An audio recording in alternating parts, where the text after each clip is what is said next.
Helena, tap fyrir Finnlandi, svolítið stórt með hvernig leikurinn spilaðist, það ekki? Jú, við vorum alveg með þetta þangað til í kannski 3-4 leikunda og þá aðeins misstu það fram úr okkur.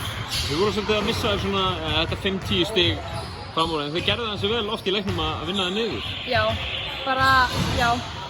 Við fórum að skora og spila saman eins og við vorum búin ákveða að gera. Þannig að þá kom það alveg þannig séð. Af hverju datt botninn svona úr þessu í restina heldur? Hvað sagði þið? Af hverju dettur botninn svona úr þessu í restina?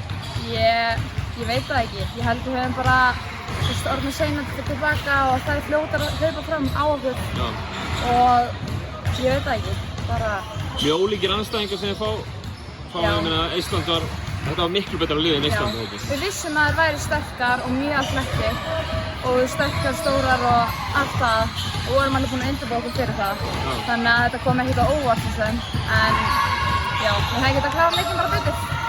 2 leikir, komnir undir beltið, 1 sigur og 1 tap í dag. Hvernig finnst þér liðið vera að koma saman? Mér finnst þér mjög fína saman, sko. Þetta er alltaf komið bara með hverja æfingu og leik, finnst mér. Þannig að ég held að þetta verði eitthvað allt, sko. 1 frídagur á morgun og svo er það Danir á 5. ef ég man rétt. Leikið venjulega á hverjum degi á þessu móti, en það hlýtur nú að vera fínt að fá 1 dag svona á milli, bara til að æfa og skjóta. Já, algjörlega. Já, frábært, takk.